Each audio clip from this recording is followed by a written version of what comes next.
What's going on, guys? In this video, I'm going to show you guys why authorized users are dead in 2024 and what to do instead in order to get approved for high limit credit cards. So let's go ahead and get into this video right now. So you might be asking yourself, what is an authorized user? An authorized user is a trade line or any type of piggybacking where you're actually getting somebody else's good credit and you're putting it on your own credit. The reason is a lot of lenders nowadays are flagging them is because of the fact they're actually catching wind that a lot of these authorized users are not necessarily any of your family, your friends, or your relatives. So that's how they know if you have actually good credit or if you're just trying to game the system. So how a lot of these lenders look at it is that if you have 3 to 4 authorized user accounts, but you barely have any credit cards under your own name, they're not going to give you guys those higher approvals. So how authorized users start in the past was just called piggybacking. So you would have your mother, if you were 17 or 18 years old, and they would go ahead and put you on their credit card so you can be able to start establishing credit. And so a lot of times when these lenders knew that it was your mother, a friend, a family member, a lot of times you would be able to have access to this credit card.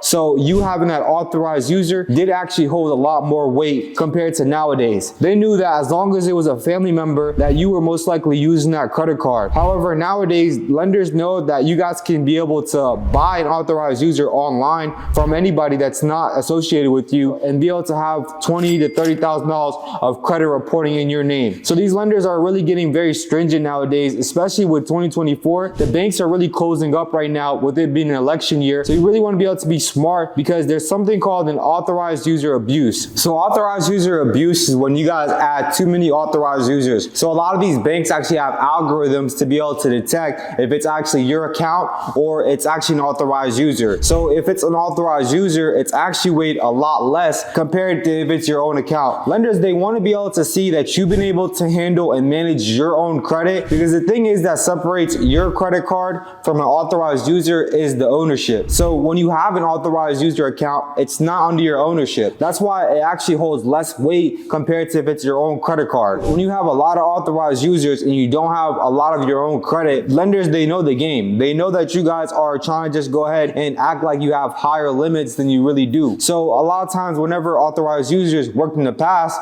you would be able to put a $20,000, $30,000 Chase card and get approved for that same amount, because how banks usually work is that they work on comparable credit. Banks will always lend you guys second money. They'll never lend you guys first money. And so what that means is that banks will trust other banks' approval guidelines. So if Chase went ahead and gave you guys a $5,000 credit card, Bank of America most likely will give you guys the same amount or even higher, because they know that Chase is pretty stringent, and so they'll follow those guidelines. And that's the whole purpose of being able to put an authorized user account on your report in order to be able to get those higher limits. So how many authorized users is too many? So having 3 or more authorized user accounts on your report is going to draw some red flags. You guys have to look at it as far as the proportion of your own accounts compared to how many authorized users you have. So if you only have 1 credit card of your own and then you're adding 4 or 5 authorized users, it's not going to work, because these banks, they're going to see that you're just adding other people's accounts, especially if they know that the authorized user is no way connected to you. They're going to go ahead and put 2 and 2 together. Banks are not dumb, and they want to be able to make sure that they're giving it out to the right person. You guys have to look at it like this. Yes, banks want to go ahead and lend out money, but you have to consider how many people are actually applying for credit at a single given time. They want to go ahead and lend to the lowest risk borrower, and that's determined on paperwork. So making sure your credit report is properly structured and that you guys have enough accounts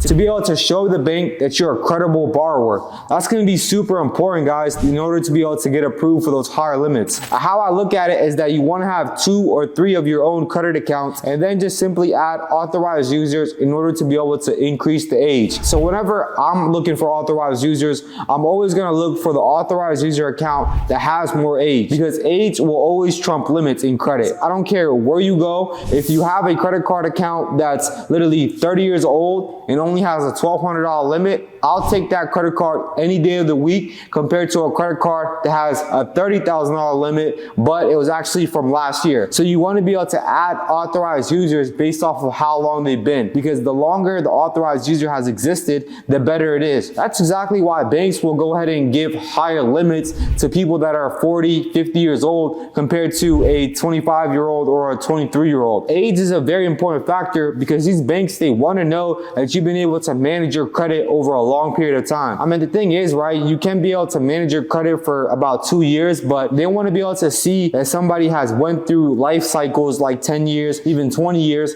in order to be able to give them those higher limits. Now, it's not to say that if you guys are younger, you won't be able to get credit limits, but you have to make sure you're properly structuring it out, and you have to honestly think like an underwriter thinks. You have to think like a bank, right? Because you want to be able to understand how an underwriter is going to evaluate your credit report. And so how you guys understand that is by understanding what should be on your credit report and what these banks are actually looking for. Now that you hopefully know that you can't just go ahead and just have one credit account and add a bunch of authorized users. The most important thing, right, whenever I talk to clients or just people in general about credit is literally taking your time, right? So one biggest thing that people do wrong with credit is they try to rush the process, right? So I'm even guilty of this myself, so that's why I'm telling you guys this. Don't go ahead and try to apply for a credit card after you already got approved for one credit card about 2 months ago. The thing is, banks want to be able to see that your credit has actually aged, right? That you've been able to handle an account and manage it properly for a good period of time.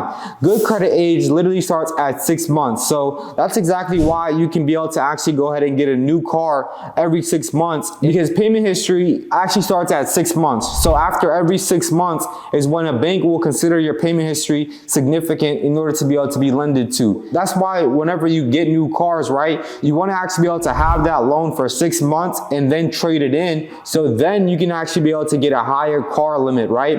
Because how auto loans work is that if a bank approved you for a $20,000 car, if you wait 6 months, make 6 on-time payments, whenever you go ahead and trade it in and apply for a new car, you'll most likely get approved for double your original limit. So if it was $20,000, now you'll be able to get a $40,000 car. But if you try to go ahead and rush the process, apply for a car in 3 months, you might only be able to get a $25,000 or a $30,000 car. So making sure that you guys really take your time to be able to actually build out your report, because you want to show these banks that you're not rushing, you don't need credit. You want to look like you don't even need them, honestly. Because with credit, whenever you guys need them, trust me, they're not going to give you any money. Whenever you don't need them is when they give you guys the most money. That's exactly why you want to be able to get credit whenever you don't need it, because you'll get higher limits and you'll get more access to credit. So what you want to do instead is go ahead and first get secured loans and then also get credit builder accounts. There's a lot of great credit builder accounts that will give you guys a primary actual account that's under your name, such as Meet Ava or even Tomo Card. They can give you guys limits from $2,500 all the way to $10,000, and Tomo even goes to $30,000 if you're approved. So this is going to report a primary account under your name. So as you guys let those credit builder accounts age, what you guys can do is actually go ahead and apply for some of your own credit accounts, right? Because you don't want to go ahead and just get a $500 secured credit card.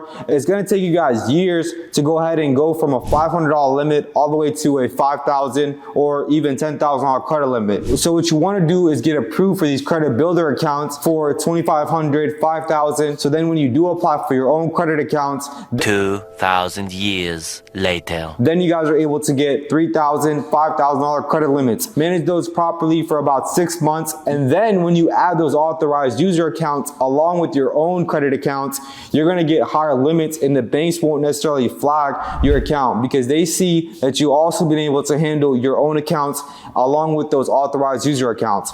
So the authorized users, it's still a great strategy, don't get me wrong. Adding too many before you have a lot of your own accounts is going to really raise a lot of red flags with these banks.